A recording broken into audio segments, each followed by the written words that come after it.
Pessoal, boa noite. Nós vamos começar as nossas conversas daqui a pouquinho. Eu estou aproveitando para testar o som e as apresentações, tá? Espero que esteja boa a transmissão e peço que vocês me informem aí pelo chat.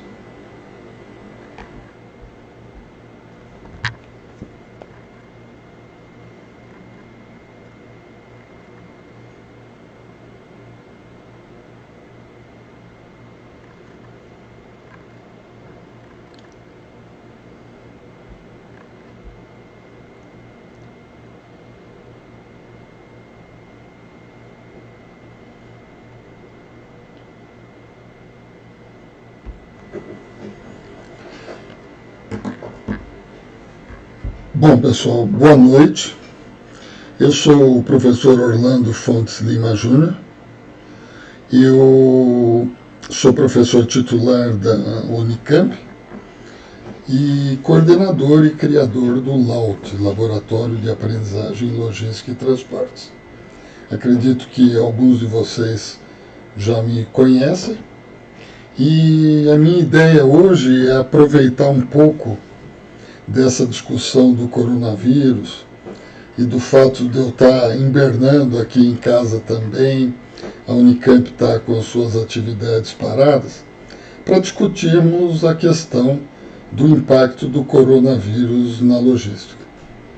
Eu já adianto que essa questão, para mim, é um problema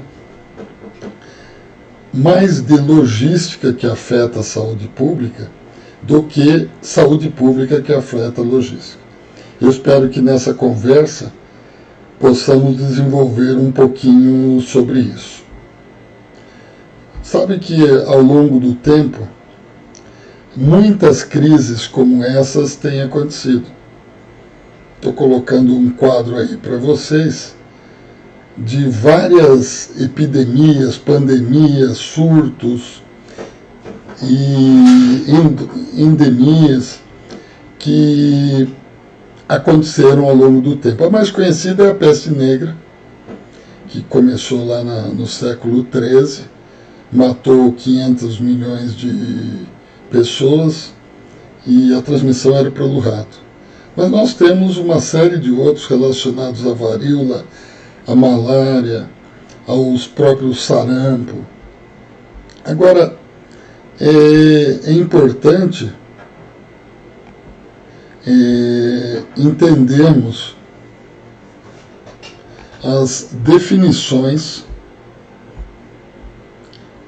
relacionadas a isso, né?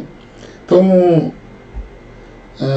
a primeira delas que eu gostaria de comentar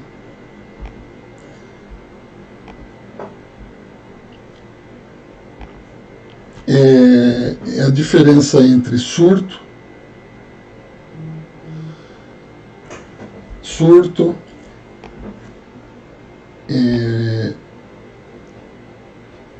epidemia e pandemia e endemia, né? São coisas bem distintas e elas estão principalmente relacionadas à questão da abrangência espacial desses atividades.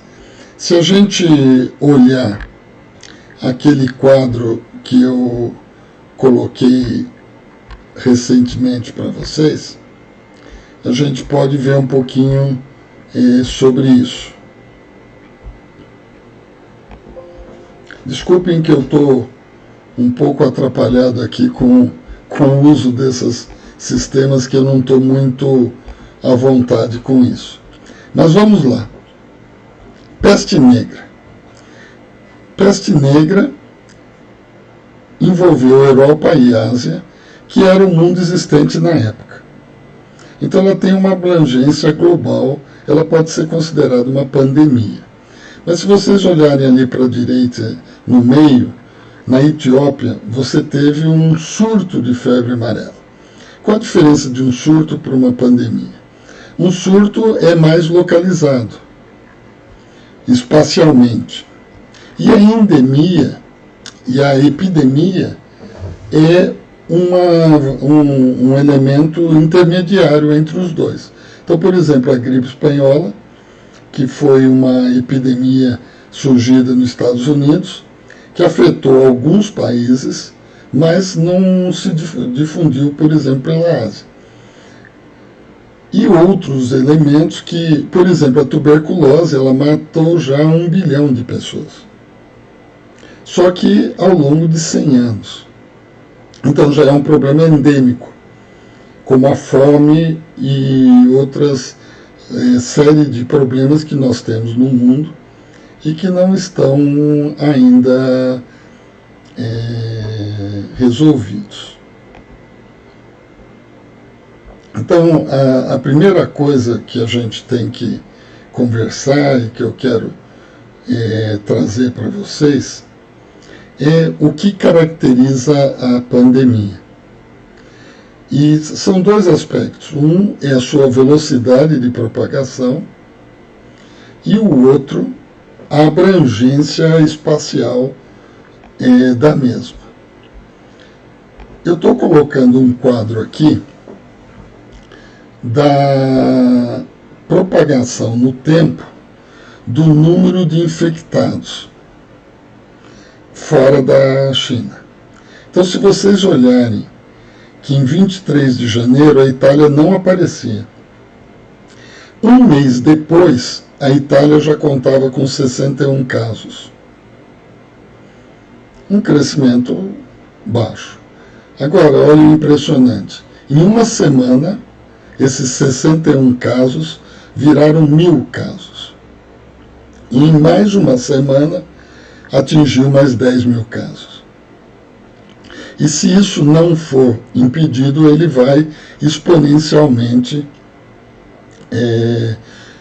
abrangendo a população. Esse é um dos grandes problemas que está relacionado à velocidade de propagação.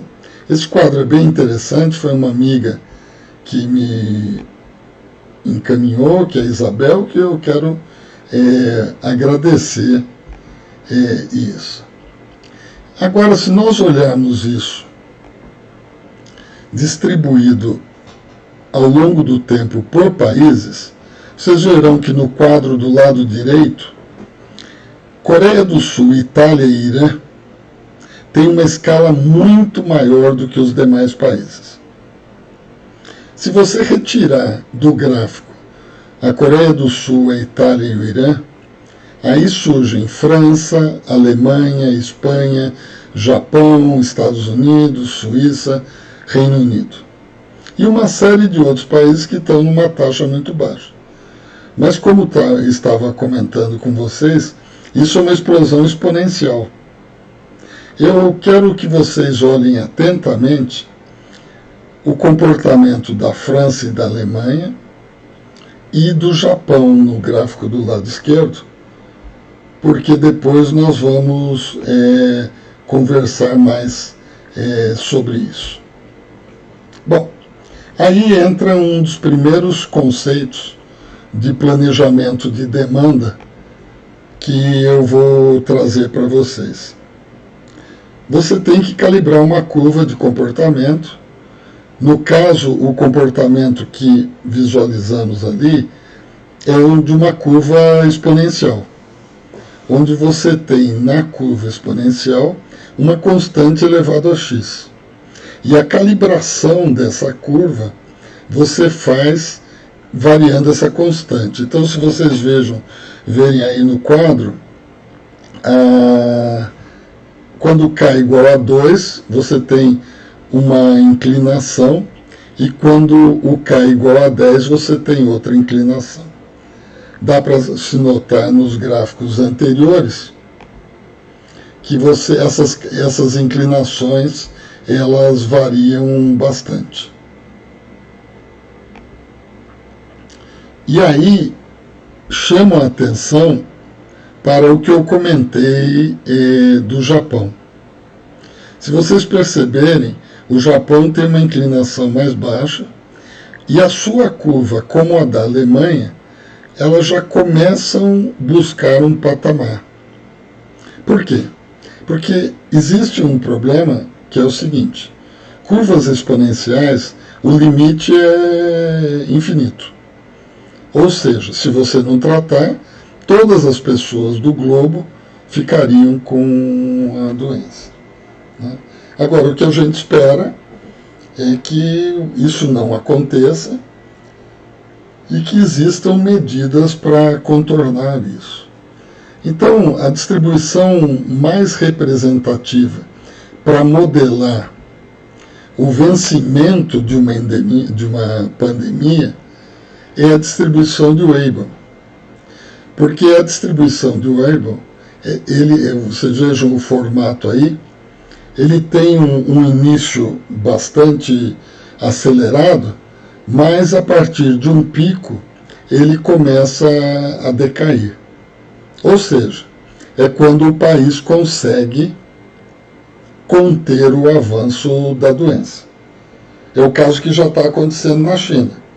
Na China, as notícias atuais é que não existe mais transmissão, tirando a cidade de Huai'an, não existe mais transmissão, exceto pela chegada de estrangeiros. Ou seja, tivemos um pico e vai reduzindo esse pico com o tempo. Quanto melhor o país se mobilizar, mais baixo é a altura desse pico.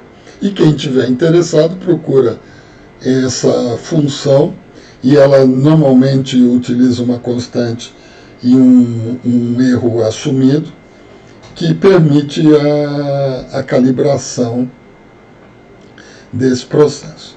Mas como eu disse para vocês, a pandemia ela se caracteriza pela rápida difusão e pela abrangência espacial. E aí, para conversarmos sobre abrangência espacial, eu gostaria que vocês olhassem essa fotomontagem, porque não existe uma foto do mundo à noite dos dois lados do globo, tá certo? Essa é uma fotomontagem produzida pela NASA e ela é bem interessante. E ela reflete um conceito de um importante geógrafo brasileiro, que é o Milton Santos, que ele definia a globalização como espaços de luz e espaços de sombra. Os espaços de luz eram os territórios mais globalizados do planeta, onde eles tinham fluidez de capital, de pessoas, de informação.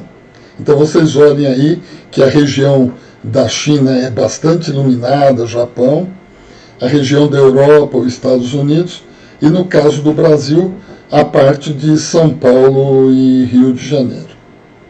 E aí, olhando esse mapa, a gente entende onde estão as grandes atividades econômicas do mundo.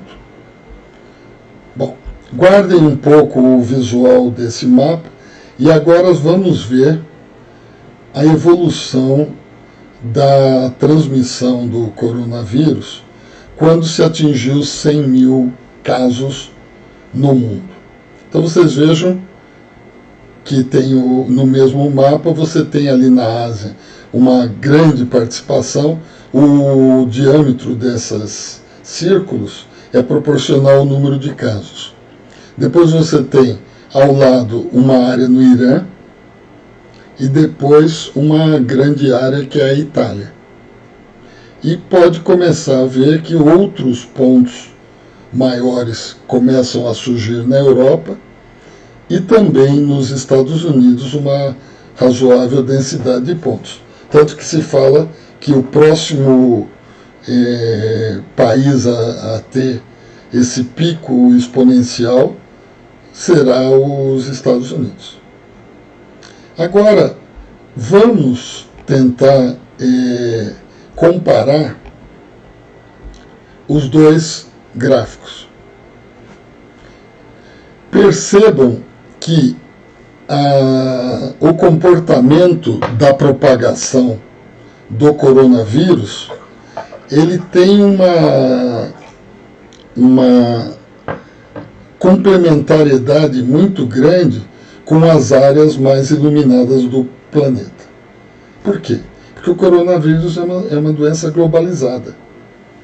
E a gente sabe que quando as pessoas viajam, veja aqui no Brasil, foi para Portugal, foi para a Itália, retornou e vai acontecendo essa movimentação.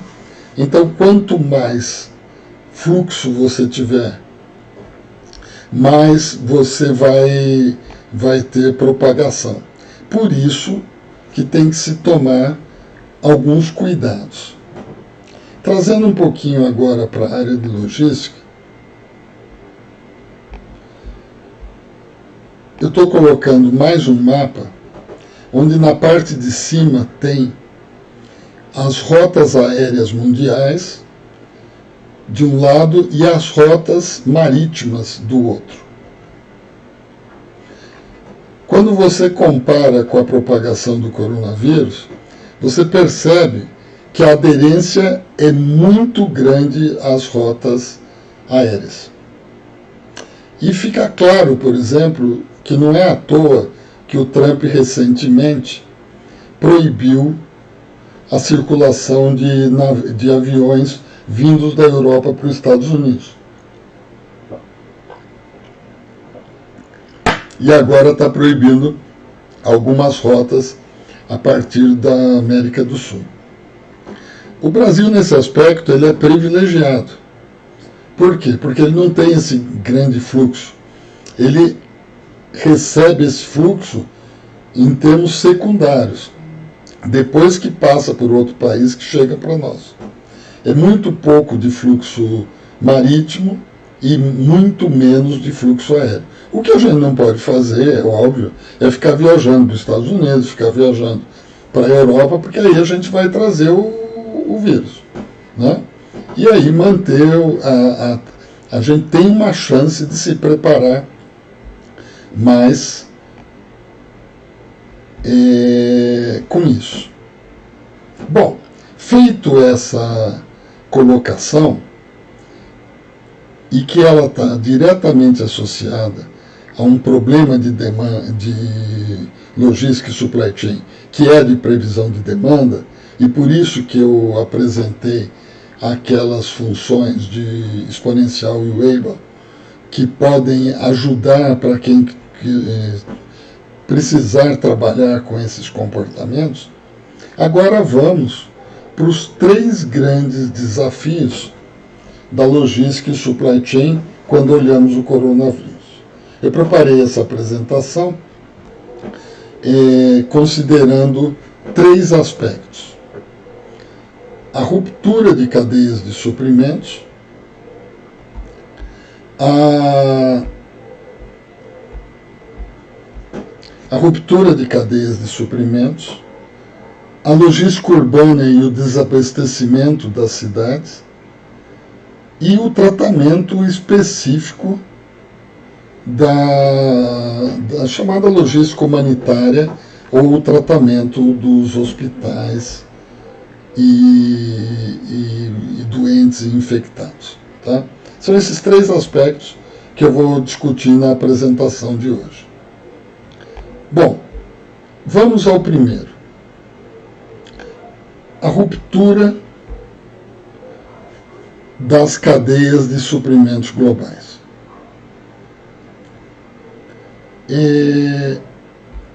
Não sei se vocês já viram essa foto, mas essa foto ela reflete, num dado momento, num dia típico, os navios que estão navegando nos diferentes áreas e diferentes regiões. Olhem especificamente para a Ásia e vejam a quantidade, a densidade que nós temos nessa região. Na Europa também tem bastante coisa, e numa das costas americanas também. Essas questões, elas refletem algumas coisas em relação às cadeias de suprimentos globais. É claro que quem atua nessas cadeias, quem viabiliza essas cadeias, são os navios. E aí começamos a ter os problemas de ruptura dessas cadeias. Então esse quadro vai até dia 10 de março, mostrando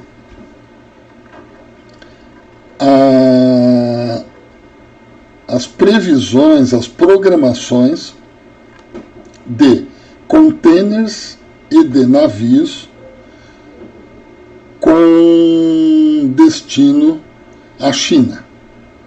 Vejam que o azul é a programação de navios com destino à China e em vermelho o número de contêineres. Tá? Claramente está se interrompendo a conexão da China com o resto do mundo. Fala-se em alguma coisa de 15 dias de ruptura nas cadeias de suprimentos de empresas que operam a partir da China.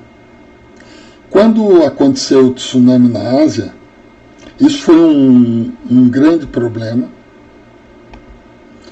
e no caso dos telefones celulares, onde algumas empresas tinham todos os fornecedores baseados numa mesma região que foi vítima do tsunami. Agora isso já é um pouco mais minimizado, porque esses operadores, essas empresas, montam planos de contingência. É o caso da Samsung, que lançou o S20 agora, e cuja toda a base de produção do S20 estava na China. E ela deslocou para uma unidade que ela tinha no Vietnã, implementou o número de turnos de operação no Vietnã e reduziu um pouco o volume das outras produções. A Samsung está informando que, em princípio, não vai ter problema de stockout e de falta do celular. Já a Apple também está se mobilizando, como toda a base produtiva dela é a Foxconn, ela já está mais receosa em relação ao iPhone. Para vocês terem a dimensão desse impacto da paralisação dos portos e da produção chinesa, aqui tem mais um quadro feito a partir de pesquisa junto aos grandes operadores marítimos, que vai de 2009 até 2020, mostrando o nível de ociosidade da capacidade dos navios disponíveis. Vejam que em 2009, 2010 foi a maior crise que nós tivemos na última década, e ela esteve associada a uma série de problemas econômicos, e depois nós baixamos esse nível para coisa em torno de 4%, 5%, com algumas oscilações de 8%, e a gente vinha em torno disso, 4% de ociosidade de toda a capacidade instalada de navios. Bom, em 2020, se vocês virem uma seta vermelha no alto desse gráfico, atingimos um pico de 14% de ociosidade de capacidade instalada de navios. Por quê? Porque os portos chineses estão parados. E aí, o que impacta isso? Impacta numa série de indústrias, mas principalmente em tecnologia e automotiva. Esse é um relatório muito bom, publicado pela DHL, que é o Resilience 360. Sugiro, ele está disponível na internet, e um dos elementos que ele apresenta é como é a distribuição da capacidade instalada das fábricas em Wuhan, que é uma das maiores regiões produtivas da China. Não sei se vocês têm essa dimensão. E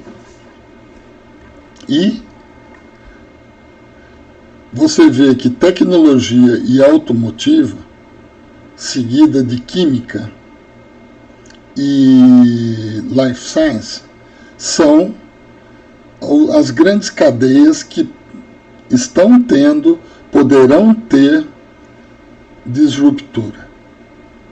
Né? Bom, mas todo mundo sabe, não é o meu setor, o comércio exterior e a logística internacional. Por isso eu convidei o Fabrício para gravar um vídeo curto e falar com vocês sobre isso. Eu já peço desculpas aí, porque eu vou tentar fazer a transição para esse vídeo dele, mas já adianto que eu não sou muito bom. Olá, boa noite. Eu sou o Fabrício De Paulis, da De Paulis Logistics e Supply Chain Management.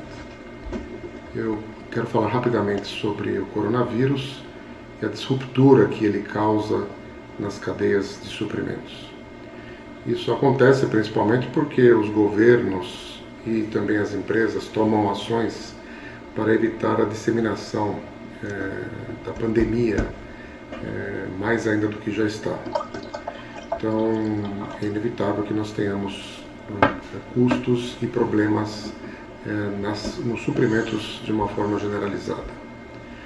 No Brasil, para vocês terem uma ideia, devido à China ter ficado mais de 3 semanas, quase um mês, até mais, em algumas regiões sem faturamento e ainda está num ritmo menor, estão faltando, por exemplo, no setor de eletroeletrônicos, mais de 70% dos materiais e das empresas também estão relatando que estão com problemas de fornecimento da China, que responde por mais de 40% do fornecimento brasileiro dos produtos eletroeletrônicos.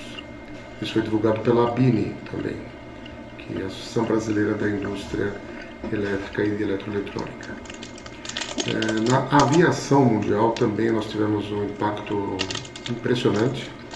Estima-se que vamos ter mais de 113 bilhões de dólares de perda no setor para esse ano. Mais de 70 companhias aéreas cancelaram seus voos internacionais.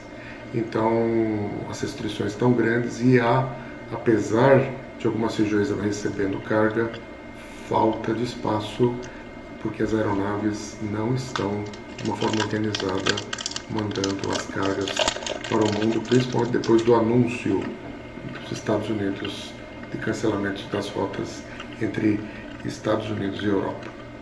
Temos também na navegação um impacto muito ruim, um índice que é o Baltic Dry Index, caiu mais de 80% em relação a antes do início do coronavírus. Ele dá uma indicação de como vai ser a economia global nos anos seguintes, nos meses seguintes, perdão.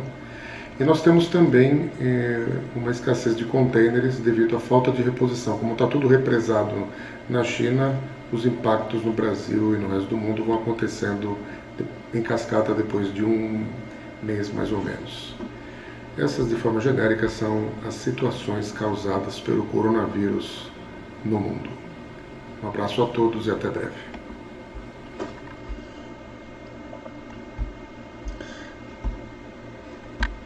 Eu quero agradecer a contribuição do Fabrício e vocês veem, realmente a situação é delicada. Agora, trazendo para técnicas de supply chain, o que são as questões que estão envolvidas e como podemos trabalhar com elas?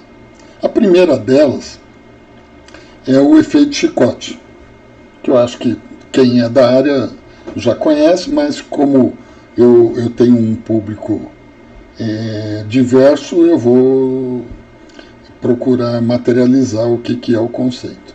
Você já deve ter brincado com aquela brincadeira que pega-se uma corda e fica batendo no chão, é chamada de chicotinho, que é o rapaz está fazendo ali em cima. Ela começa numa vibração baixa e ela termina numa vibração alta. Esse comportamento, ele também acontece ao longo da cadeia de suprimentos. E aí, se vocês veem na parte de baixo, você tem o cliente que consome numa vibração baixa, e à medida que você vai voltando para o varejista, para o distribuidor, para o fabricante, para o fornecedor, os níveis de estoque eles vão crescendo ao longo da cadeia. Então, um dos problemas que o profissional de supply chain tem a fazer é minimizar o nível de estoque global da cadeia, evitando grandes oscilações do efeito chicote. Estuda-se muito a questão do efeito chicote sobre a ótica do nível de informação ao longo da cadeia e do nível de visibilidade. Mas também existe uma outra questão que afeta bastante o efeito chicote, que é a interrupção da cadeia, que é a ruptura da cadeia, que é o que nós estamos acontecendo hoje. Por quê? Porque nós temos os clientes consumindo, os varejistas diminuindo seus níveis de estoque, os distribuidores diminuindo seus níveis de estoque. E como o Fabrício falou, sem reposição, porque a manufatura não está repondo. E também impactando no fornecedor. Isso se agrava em situações como essa por um outro conceito de logística supply chain, que é a busca de operação just in time. Esse conceito é: temos o mínimo possível de estoques e operarmos nas chamadas cadeias puxadas. O que é isso? Eu, varejista, eu puxo do meu distribuidor só o que eu estou precisando colocar no mercado. O distribuidor puxa da manufatura só o que ele realmente precisa colocar no mercado. Diferente das cadeias empurradas, que o produtor empurra para o distribuidor, que empurra para o varejista. As cadeias empurradas, classicamente, têm níveis de estoque maiores do que as cadeias puxadas. Só que existe um conflito entre just-in-time e ruptura de supply chain na gestão de risco. Por quê? Porque quanto mais dentro dos conceitos just-in-time você está operando, mais risco você terá na questão da ruptura.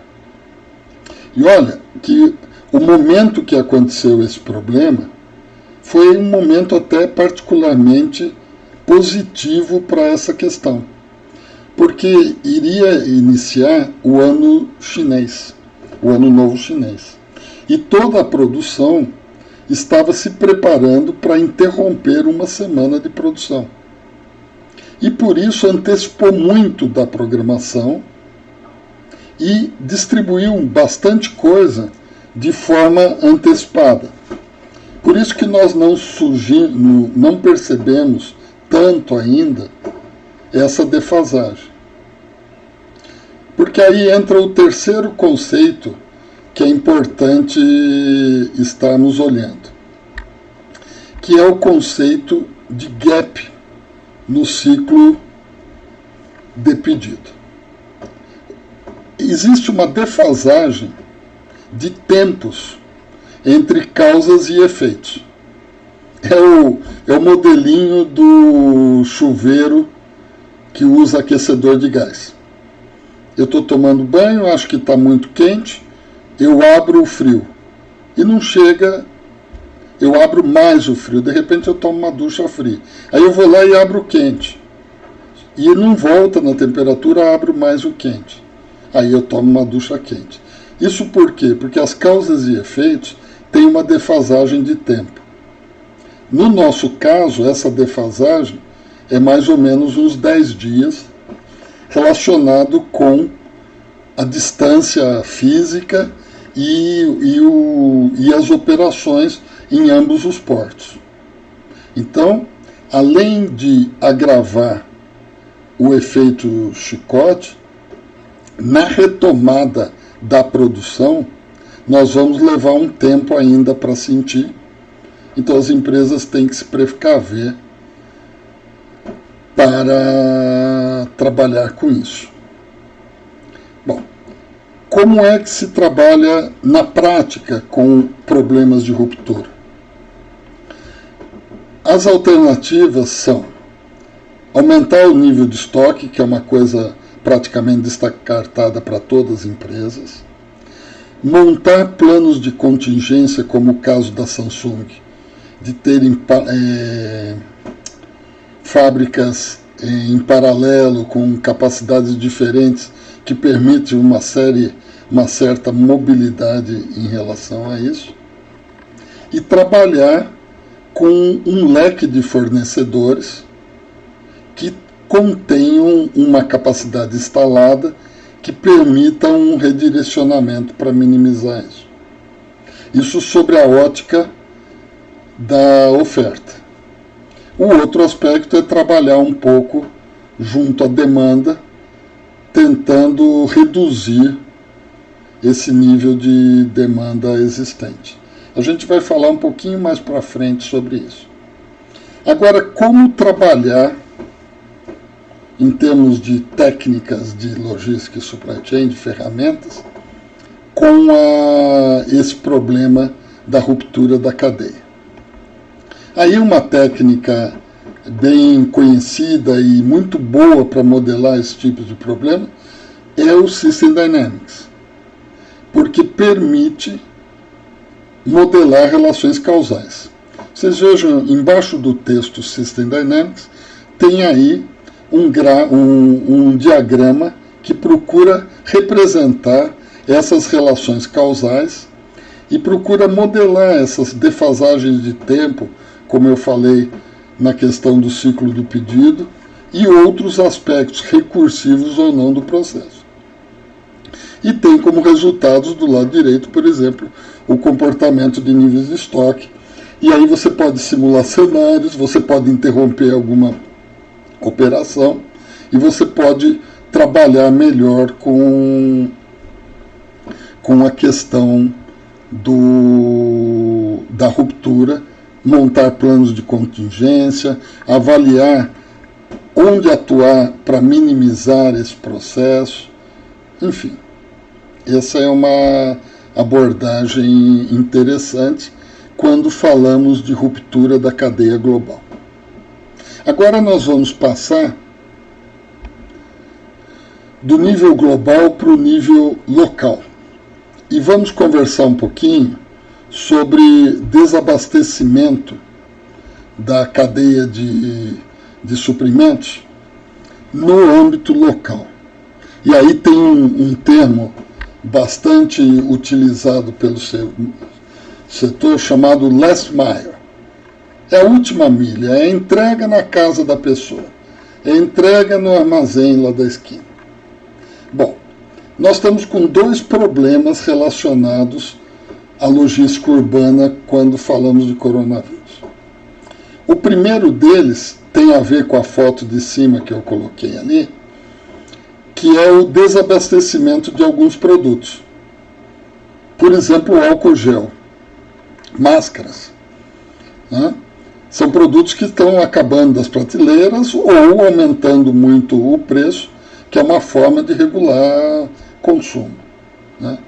Na gripe espanhola aconteceu o mesmo com Vic Vaporub, que era o produto utilizado por todo mundo para minimizar o problema da gripe espanhola.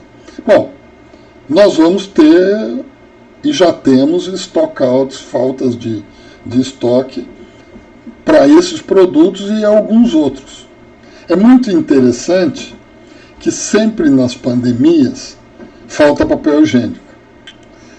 Tem até um trabalho de um psicólogo falando que isso é um problema de crise coletiva. É o imaginário coletivo que traz isso, né? E quando você explica pelo lado racional, é que todas as fábricas do mundo hoje de papel higiênico usam matéria-prima chinesa, que é o descarte de muito papel que a China tem por causa de suas fábricas, e isso vira papel higiênico pelo mundo. Mas é uma coisa do imaginário coletivo, porque tem uma série de outros produtos que isso também está acontecendo, e não existe essa busca. Bom, mas vamos lá. Como é que eu trabalho com stockout?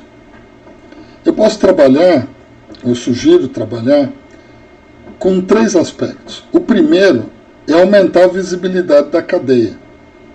Por quê? Porque se eu sou distribuidor e eu consigo entender o que está acontecendo lá na ponta no meu varejista, eu e meu varejista podemos nos planejar melhor e minimizar um pouco esse efeito do efeito chicote. Que o consumidor ele não está muito preocupado com isso. Se eu preciso de um álcool gel, eu compro 3. Agora isso repercute ao longo da cadeia e uma outra pessoa que precisava de um não tem. A outra coisa é tentar modelar e fazer uma previsão de demanda mais ajustada, semanalmente, quinzenalmente. Por quê? Porque os modelos clássicos de previsão de demanda, eles são anuais, bimensais, trabalham com média móvel, enfim. São modelos pouco sensíveis ao que nós estamos vivendo. Então, mas a tecnologia hoje permite você ver o comportamento de saída de produtos nas caixas do supermercado e fazer alguns modelos mais ajustados ao comportamento vigente. E a terceira coisa é a entrega programada. Se eu sei que eu vou ter stockout e esse não é um produto de necessidade básica imediata, eu posso muito bem tentar trabalhar com o meu cliente para programar a entrega desse produto em uma semana, em um mês, dando garantia de entrega para ele. Isso facilita um pouco e minimiza um pouco os efeitos do stockout. É óbvio que para alguns produtos não dá para fazer isso, né? Porque são de consumo imediato. Mas, por exemplo, produtos de consumo não imediato, eles não precisam eles podem ser entregues com uma programação. Bom, além do stockout, temos uma questão que é a chamada last mile, o desafio das entregas na última milha. Eu coloquei ali embaixo a foto da Fontana di Trevi, que é um lugar muito bonito na Itália, eu gosto muito e já fui várias vezes. E a maior vontade que eu tinha era tirar uma foto igual que esse senhor tirou. Só que é cruel porque ela só está assim porque a Itália se fechou totalmente. E ela está tentando segurar o que ela não segurou antes. A Itália não tratou com o mesmo empenho que outros países os primeiros indícios do problema. E isso levou a um crescimento muito maior e desenfreado.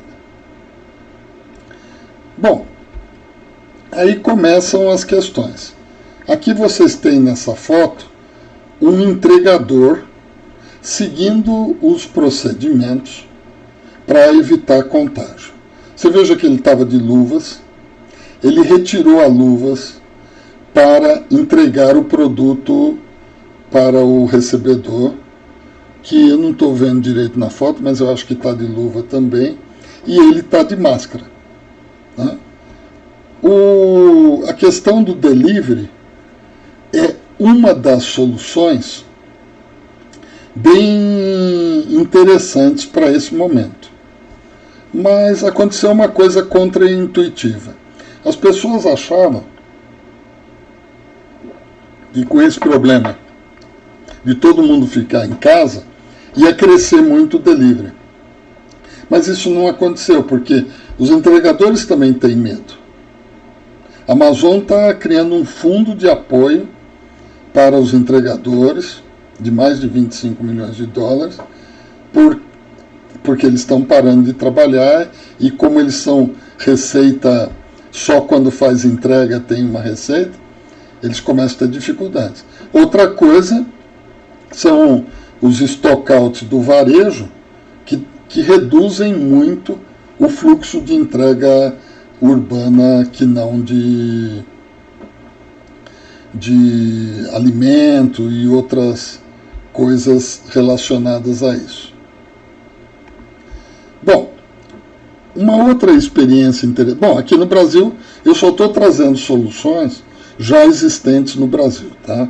Eu particularmente não acho que a gente ganha muito trazendo soluções importadas, e que para nacionalizar tem uma série de problemas em termos de cultura, em termos de performance. Eu acho que o que a gente pode fazer, e o Brasil tem boas soluções, a gente pode ampliar essas soluções. Né? Então, o outro, aqui tem um exemplo, eu não estou fazendo propaganda, né, do Enxuto Drive.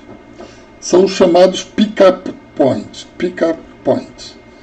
Você pode, pelo celular, fazer uma encomenda de supermercado e pode passar num desses pick-up points, abrir o seu porta-mala, a pessoa põe a caixa com a encomenda ali, você pode nem ter contato. E o cartão de crédito já debita automaticamente. Essa é uma estratégia bem interessante para minimizar o contato físico e você não precisar entrar nos supermercados. Quem tiver agilidade, esse é um negócio que pode ter um bom ganho nesse período agora, dado que a rentabilidade de lojas grandes, magazines e tal, deverá cair bastante, porque as pessoas, pelo menos num período aí de 1 mês, 2 meses, vão evitar a participação. Né?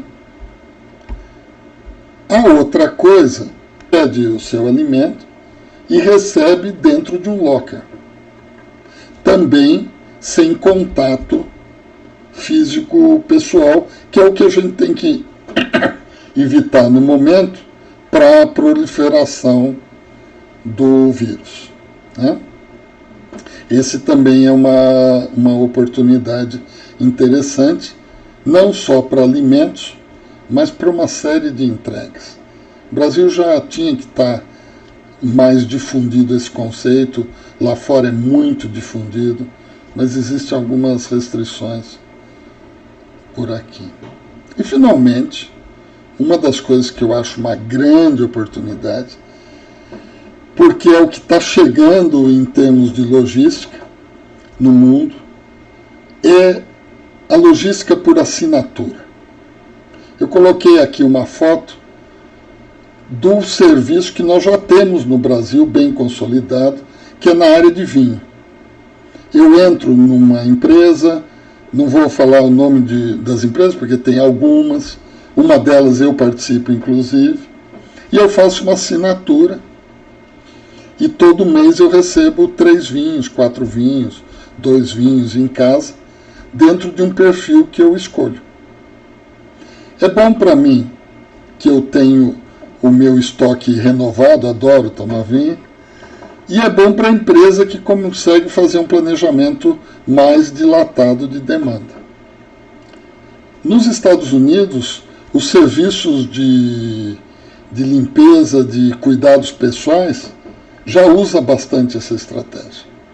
Então, se eu percebo que o cliente compra regularmente, uma vez por mês, sabão de barba e 3 aparelhos de barbear, eu ofereço para ele fazer uma assinatura e todo mês ele recebe, e ele pode parar de se preocupar com a compra disso. No segmento de fresh foods, principalmente orgânicos, isso também já tem no Brasil algumas empresas que fornecem uma assinatura de verdura, de frutas, em função da sua demanda e da sua procura. Bom, agora nós vamos para um nível mais micro ainda, que seria o do atendimento aos infectados. E eu vou colocar isso dentro da categoria de logística humanitária. Eu sei que alguns autores, eles não usam essa definição, mas eu gosto de pensar na logística humanitária tanto para catástrofes, mas também para problemas endêmicos, né? E no caso, a pandemia, ela está nesse limite, porque enquanto nós não descobrirmos a cura para coronavírus, ela é um potencial candidato a ser um problema endêmico no mundo. Então, quando a gente olha o problema no âmbito do hospital e da estrutura de atendimento aos infectados, tem 3 questões importantes a se considerar. A primeira delas é que é uma logística complexa de atendimento, porque tem o perigo de contaminação, então os procedimentos ficam muito mais delicados para você fazer e também mais custosos. Isso é uma das questões que prejudica. A gente tem um cenário triste de médicos italianos que se contaminam. Tivemos o médico chinês, que foi um exemplo recente aí, que faleceu por causa disso. Bom, o segundo aspecto é a falta de insumos e equipamentos, porque você tem um pico de demanda e a inexistência ainda do remédio de cura. Já fala-se que alguns países já estão próximos a desenvolver, mas por enquanto nós não temos ainda a cura. E o terceiro aspecto, que é o congestionamento do sistema hospitalar. Tá? No início, eu comentei com vocês que eu achava que era um problema, o coronavírus, era um problema mais de logística que afeta a saúde pública do que a saúde pública que afeta na logística. Dá uma olhada nesse gráfico aqui. Do lado direito, o gráfico 12, ele dá a taxa de mortalidade por coronavírus, os níveis que as outras fizeram. Então, a taxa está entre 0,8% a 4%. Né? Quando você olha as taxas de causas-mortes no mundo, você vai ver que a escala disso está muito próxima de diarreias, de doenças hepáticas, de acidentes de trânsito mundialmente. E está bem distante das grandes taxas de mortandade. Né? Além do mais, nós sabemos que ela depende do perfil das pessoas. Só que o problema é de contaminação. E aí, o que acaba acontecendo? Se eu permito uma grande difusão, se eu faço reuniões públicas, se eu saio apertando a mão de todo mundo, se eu não restringo o contágio, o meu país vai ter um comportamento parecido com o laranja. E o traço vermelho é a capacidade do sistema hospitalar. Então, o que vai acontecer? Você vai ter uma grande quantidade de pessoas infectadas, demandando o sistema hospitalar, e não vai ter nem equipamentos para tratar, porque é um problema respiratório, precisa de uma série de equipamentos que não existe em abundância, tanto que recentemente a China mandou para a Índia, para a Itália, uma boa quantidade desses equipamentos para auxiliar no tratamento. E também você congestiona as UTIs e as outras instalações que poderiam estar atendendo outros pacientes, estes sim com perigo de mortandade alta. Então, o que você tem que fazer?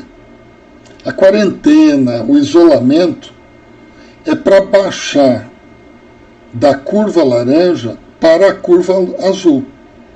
Se vocês olharem, a área da curva laranja é praticamente a mesma da área da curva azul. Ou seja, em média, vai ser o mesmo número de pessoas infectadas.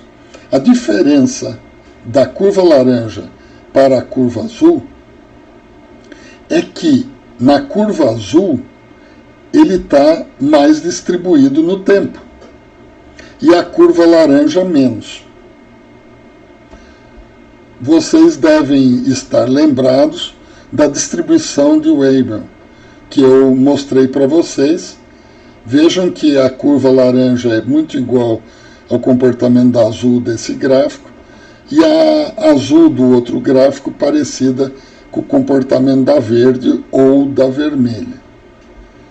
E aí, o que chama bastante atenção é, naquele gráfico dos casos de coronavírus, percebam que o Japão começou a taxas maiores, e quando é uma taxa exponencial, vocês viram lá na Itália, a cada dia dobra. A Itália tinha 60 num dia, passou para 120 no outro, passou para 240 no terceiro dia, passou para 480 no quarto dia e no quinto dia atingiu a meta de 1.000. Por quê? Porque está dobrando diariamente. É uma taxa exponencial alta. O que aconteceu? Olhem como está o comportamento da França e da Alemanha e olhem o comportamento do Japão. Esse é um ótimo exemplo do empenho e da cultura japonesa em tratar problemas de catástrofes e tratar problemas de reconstrução do país. Se tem que ficar isolado, vamos ficar isolados.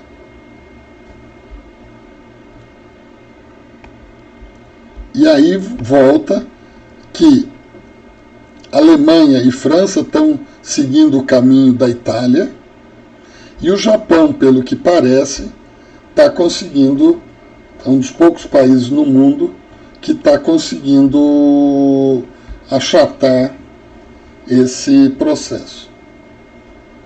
Bom, existem técnicas para trabalhar com essa questão. E na área de logística e supply chain, ela é denominada de World Management. Eu vi que faltou um I no World, desculpem. E o que ela trabalha? O setor hoteleiro e o setor aéreo e hospitalar usam muito isso. É um tratamento na demanda. Você tenta agir na demanda, que é isso que está sendo feito, para ver se você consegue ou trazer para os níveis de capacidade da sua oferta, ou de alguma forma não dar uma defasagem tão grande. Então, você tem 3 formas de fazer isso. Uma delas é através de gestão de capacidade. Eu posso aumentar a oferta, por exemplo, colocando minha equipe trabalhando 2 turnos, é uma forma rápida de eu conseguir aumentar a capacidade e manter o mesmo nível de demanda. Mas eu posso também tentar achatar a demanda. Como? Política de preço. Todo mundo conhece a política de lawfare das empresas aéreas. Se eu compro com antecedência ou se eu compro um voo que está ocioso, eu pego um valor de tarifa muito menor do que se eu quero ir hoje de manhã para o Rio de Janeiro, eu vou pagar um valor bem maior. Então, quando eu atrelo uma política de preço a uma gestão de capacidade, os hotéis, principalmente, e as companhias aéreas usam muito isso. Não é o caso, porque nós estamos com um problema de saúde pública. É um problema coletivo. E, finalmente, mudar a duração do processo. Porque nós estamos falando de um processo dinâmico. Então, por que 40 dias naquele leito, ela está impossibilitando uma série de outros pacientes de participar de utilizar esse leito. Então, se eu reduzo o tempo de permanência, é o que tem um conceito aí usado também, do chamado Hospital Day, né? Que também trabalha com essa questão. Você passa o dia no hospital. Você chega de manhã, faz a sua operação, fim da tarde você sai. É muito mais saudável, com muito menos probabilidades de infecção e coisas desse tipo. E também aí quando você não consegue, por exemplo, no caso dessas empresas, você tem o chamado overbooking, que no caso hospitalar é muito cruel, porque nós temos um desbalanceamento de demanda. Tá? Temos um excelente sistema público de saúde, acho que um dos melhores do mundo. O SUS, com 44% da capacidade instalada, atende 75% da população brasileira. Vocês têm uma ideia. Só que, com sobrecarga agora, não vai conseguir atender todo mundo. E no caso do setor privado, aí existem custos e uma série de coisas que inviabilizam. Inclusive, eu acho que o coronavírus é uma boa instrumento para percebermos o quão egoístas e individualistas são algumas pessoas. Porque é um problema coletivo. Se eu sou jovem, se eu pegar, não vou ter problema nenhum. Mas eu vou passar para o meu avô. E aí pode ser um problema sério. Mas, retomando, nós estamos chegando na hora de conversa. Eu tinha me planejado para 1 hora de conversa. Eu sou sincero, eu não abri aí o chat, porque eu estou aprendendo ainda, está meio difícil. Então eu não consegui responder, mas eu vou olhar agora nesse momento, e aí eu posso dar um oi para a Lilian, um oi para a Damares. Obrigado por vocês estarem prestigiando aqui. E também atender algumas demandas. A primeira delas é referências. Tá? Sobre coronavírus, eu acho que está dando uma exaustão de conteúdos e tal. Se você já está no setor, você já está recebendo os pré-releases que precisa. As empresas de logística, de supply chain, de companhias de navegação, elas fazem pré-releases diários, dando a sinalização e tal. Eu tenho alguns amigos que inclusive são muito gentis, quero agradecer aqui em público, que me mandam esses press releases e tal, para a gente ir tentando mapear Eu não falo os nomes porque existe um problema de sigilo aí que eu tenho que garantir. Mas vamos lá. As duas técnicas mais diferentes que eu apresentei aqui para vocês foi, novamente faltou o I do Yield Management e o System Dynamics, onde eu coloquei os dois livros clássicos e coloquei duas teses, uma dissertação de mestrado da Janaína, que trabalha com essa coisa da gestão da demanda, e uma tese de doutorado do Lars Sanches, que usa os modelos de System Dynamics. Na verdade, os dois utilizam esses métodos que estão disponíveis em softwares de simulação e que rapidamente conseguem fazer. Bom, eu vou ficando por aqui. Agradeço muito a atenção e espero que tenha conseguido transmitir um pouco o porquê que eu acho que nós temos que olhar com muito cuidado para as questões logística e supply chain, e nós, profissionais do setor, temos condições de contribuir para a nossa comunidade, não só para a nossa empresa, para melhorarmos um pouco esse processo e sobreviver a mais essa situação. Torço que as autoridades tomem as atitudes e a consciência necessária para enfrentar tal situação e que individualmente cada um faça a sua contribuição. Eu gostei desse processo de living, como a Unicamp agora até dia 12 de abril ela vai estar fechada para minimizar essa questão do contágio. Nós temos muita gente do exterior e temos muita gente que passa pela área hospitalar, e isso dá uma propagação que nós queremos evitar. Mas eu gostei, pretendo fazer outras lives, e depois, quem puder, me dá feedbacks de como eu posso melhorar isso.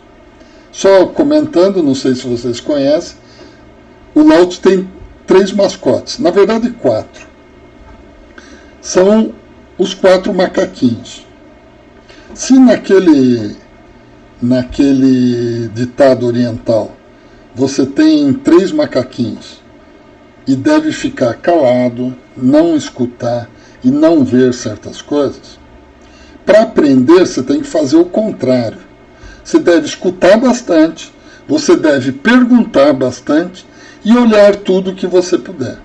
E tem o 4º macaquinho, que alguns brincam que o 4º macaquinho fica olhando no celular, né? Eu já costumo dizer que o 4º macaquinho não para, é um curioso. Ele fica andando pelo mundo e ele fica olhando as coisas. Porque aprender é assim. Pessoal, aqui embaixo vocês têm o site do laboratório, vocês estão no canal do Laut. Como toda live, peço que, se puderem, dão uma curtida e se inscrevam no canal. Pretendo estar de volta em breve. Muito obrigado a todos.